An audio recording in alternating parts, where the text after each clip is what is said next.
Welcome dear students. Today we learn class 12th poem the Nobel nature.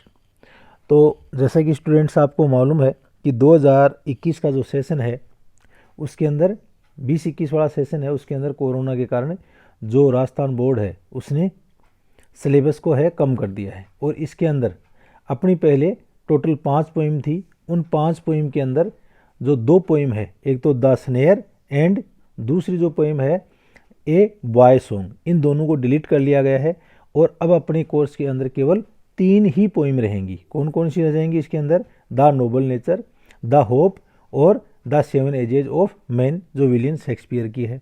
तो इन 3 अपनी poem है, उनके अंदर टोटल 10 नंबर के क्वेश्चन हैं आएंगे और ये बहुत ही छोटी छोटी और सिंपल पोइम है। तो सबसे पहले अपन यदि नंबर के लिए की पॉइंट माने तो ये 3 पोइम है वो छोटी पोइम है और इनसे अपन आसानी से जो 10 नंबर हैं वो अपने 10 में से 10 नंबर प्राप्त कर सकते हैं। तो अपन यहाँ पर जो पहली पोइम है उसका नाम है द नोबल नेचर। नोबल यानी उत्तम, नेचर यानी स्वभाव, यानी उत्तम स्वभाव या उत्तम प्रकृति है, ये इस लेसन का टाइटल है। तो this lesson is written by Ben Johnson. इस लेसन को बेन जॉनसन है उन्होंने लिखा है और इस पोइम के अंदर उन्होंने ये बताया है कि एक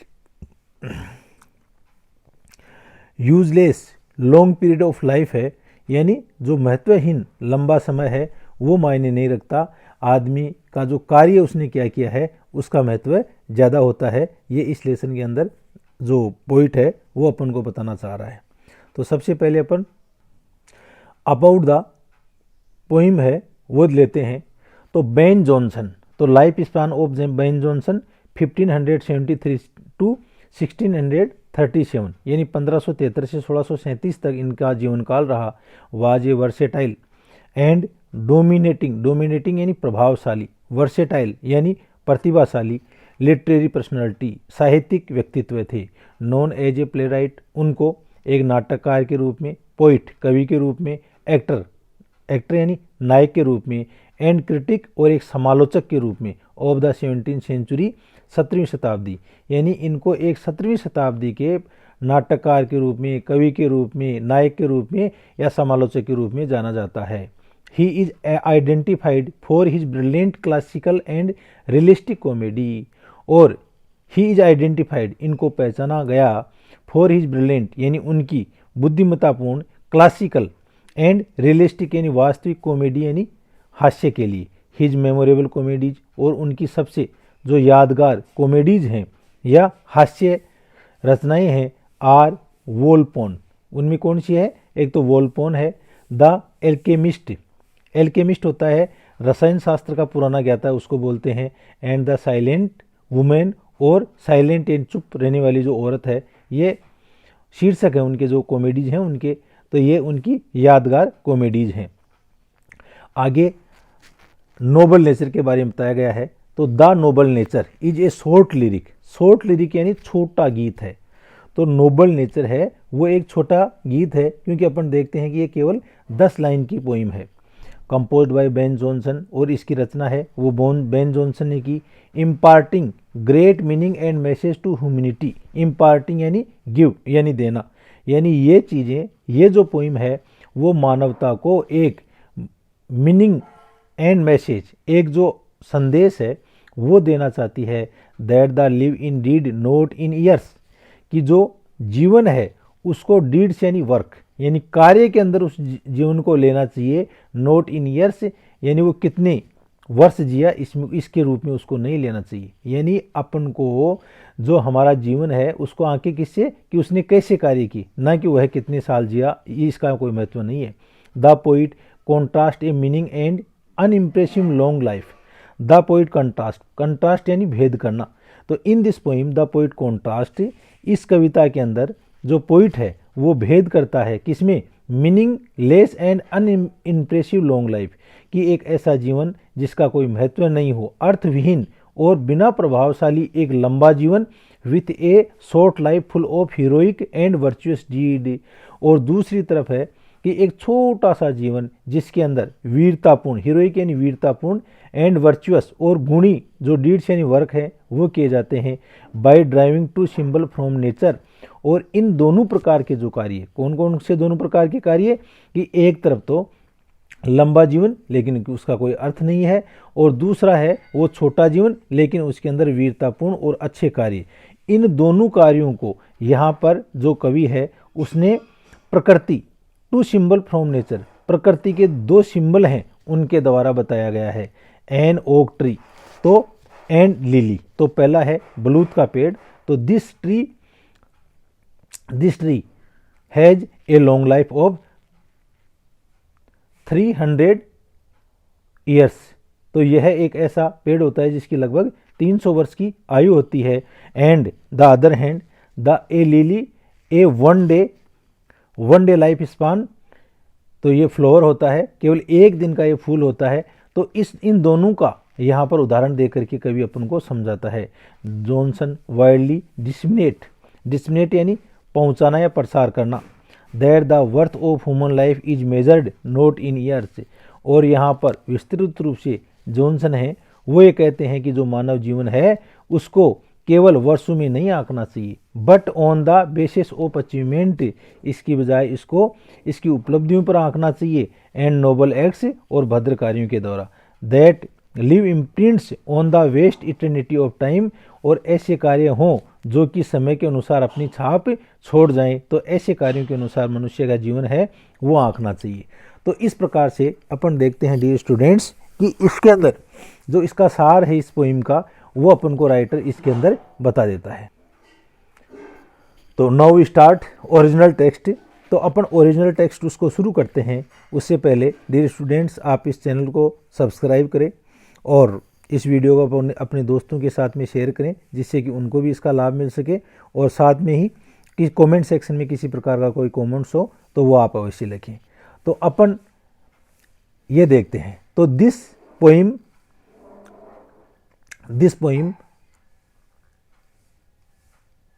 इस कविता के अंदर अपनी 10 लाइनें हैं। कितनी हैं? 10 लाइनें इस पोइम के अंदर। तो इन 10 लाइनों के अंदर देखते हैं कि पहली जो इसकी स्टेंजा है उसके अंदर 4th लाइन्स हैं। कितनी हैं? 4 लाइन्स हैं, और इन 4 लाइन के अंदर अपन इनका जो राइम स्कीम देखते हैं। तो ट्री कैसी आवाज़ है लास्ट में? ई, बी, ई, ईयर और सीयर, यानी इसको ए माने तो इसको भी ए मान लेंगे। तो पहली स्टेंजा है उसकी राइम स्कीम हो जाएगी इसकी ए बी बी। क्या हो जाएगी? A B B. और इसी तरह से जो सेकंड स्टेंजा है उसके अंदर देखते हैं अपन 6 लाइन है।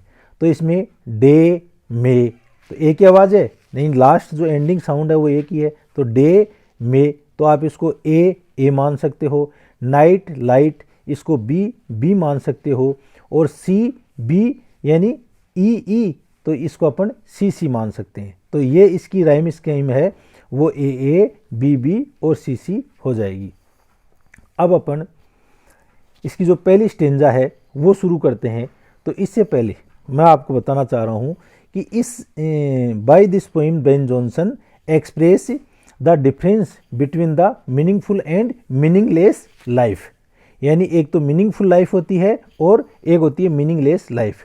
और to present meaningless and meaningful life the poet takes 2 object from the nature, oak and lily flower, और इसके लिए वह प्रकृति से 2 ऑब्जेक्ट लेता है जिसमें जो मीनिंगफुल वर्क हैं उनके लिए तो उनका रिप्रेजेंट है वो लिली का फूल करता, लिली का जो फूल है वो करता है, जो एक ही जीवन का होता है, देखने वाले को वह प्रसन्नता प्रदान करता है और उसका महत्व होता है। जबकि जो मीनिंगलेस लॉन्ग लाइफ है उसका रिप्रेजेंट है वो ओक का पेड़ करता है जिसका जीवन काल 300 वर्षों का होता है, लेकिन वह अंत में उसके पत्ते झड़ जाते हैं और वह एक लट्ठे के मात्र ही रह जाता है, किसी को छांव भी नहीं देता है। तो इस तरह इसका अपन को अर्थ इसका मिलेगा। तो now start original text. It is not growing like a tree, it is not growing यानी किसी भी चीज को एक पेड़ की तरह बढ़ना नहीं चाहिए। It is not growing like a tree, किसी भी चीज को उसका एक पेड़ होता है वो जो आकार के अंदर बड़ा होता है ना, उसकी तरह उसको नहीं बढ़ना चाहिए इन बल्क, जैसे इन बिग साइज, बल्क यानी बड़े आकार के अंदर, इन बल्क बड़े आकार के अंदर। डोथ, डोथ ये पुराना इंग्लिश का शब्द है, इसका डज कर लो आप, does make man better be, और ये चीज़ें हैं वो कभी भी किसी व्यक्ति को अच्छा नहीं बनाती हैं। और स्टैंडिंग लॉन्ग एन ओक, जिस तरह से, और स्टैंडिंग लॉन्ग एन ओक, जिस तरह से एक ओक या बलूत का पेड़ है वो खड़ा होता है लंबे समय तक 300 ईयर से, तो the life span of oak tree is 300 years. एक ओक का पेड़ है उसका जीवन काल लगभग 300 वर्ष का होता है। To fall as a long at last, और यहाँ पर जो 300 वर्ष तक ये पेड़ रह करके भी और अंत में एक लोग लट्ठे को बोलते हैं, सूखे लट्ठे को, वह एक सूखे लट्ठे की तरह गिर जाता है, ड्राई सूख जाता है, बाल्ड यानी पत्ते झड़ जाते हैं, एंड शियर यानी विदर्ड और मुरझा जाता है। तो यहाँ पर एक जो लॉन्ग लाइफ है, मीनिंगलेस लॉन्ग लाइफ है, उसका रिप्रेजेंट है वो क्या कर रहा है, ओक का जो पेड़ है वो कर रहा है, क्योंकि इसका कोई भी ज़्यादा महत्व नहीं होता है। तो यहाँ पर जो पोइट है वो मीनिंगलेस लॉन्ग लाइफ है, उसके रिप्रेजेंट के लिए नेचर से जो ऑब्जेक्ट लेता है वो क्या है, ओक का पेड़। अब नेक्स्ट स्टेंजा के अंदर अपन देखते हैं, जिसके अंदर शॉर्ट बट मीनिंगफुल जो लाइफ है उसको रिप्रेजेंट के लिए वह लिलिया कुमुदनी का जो फूल है उसको लेता है। A lily of a day, a lily of a day, a lily flower which life span is only 1 day, जिसका जीवन काल केवल एक दिन का होता है, इज फेरियर फार इन मई, और this flower is very beautiful in the month of May, यह मई के महीने के अंदर बहुत ही सुंदर पुष्प होता है। Although it fall and die that night, although यद्यपि, it fall and die that night, it fall and died on the day which day it bloom, यानी यह उसी दिन है वो मर जाता है जिस दिन यह खिलता है, यानी this flower life span is only 1 day, it was the plant and flower of light, but it was the plant, this was the plant and flower of light, और इसलिए ये जो इस प्लांट का जो फूल है उसको फ्लावर ऑफ लाइट है वो कहा जाता है, because this flower gives pleasure to the beholders, यानी देखने वाले जो व्यक्ति हैं उनको यह आनंद देता है, प्रसन्नता देता है, इसलिए इस फूल को प्रसन्नता देने वाला फूल कहा जाता है। इन स्मॉल प्रोपोर्शन यानी रेशियो यानी अनुपात में, एक छोटे से अनुपात में, we see beauties in this flower we see beauties, हम लोग हैं वो इस फूल के अंदर सुंदरता है वो देखते हैं। एंड और इन शॉर्ट मेजर्स यानी इन शॉर्ट टाइम लाइफ में परफेक्ट भी,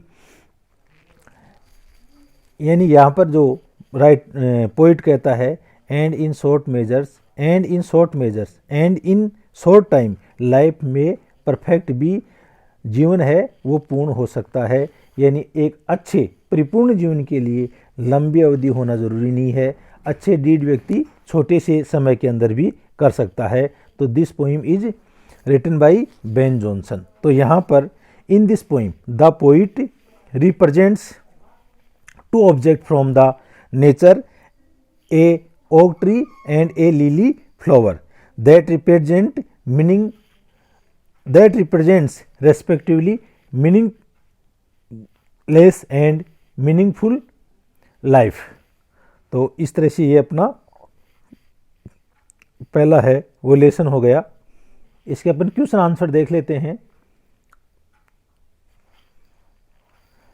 what symbols does Ben Jonson draw from nature, Ben Johnson है वो प्रकृति से कौन कौन से सिंबल लेते हैं, तो Ben Johnson draws 2 symbol from the nature, a lily flower and a oak tree.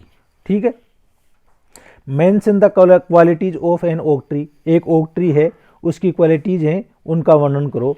तो अपन क्या कर देंगे, an oak trees have a long life span of 300 years but he die at last as a long dry and share.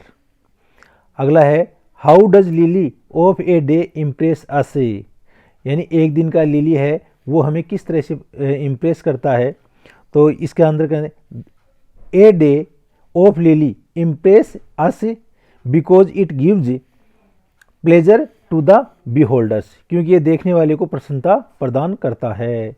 How can human life be perfect according to the poet, according to the poet the life is perfect by his virtuous and heroic deeds. तो ये इसका answer आ जाएगा। तो इस तरह से अपन इसके जो क्वेश्चन आंसर हैं उनको कर लिया। Thank you.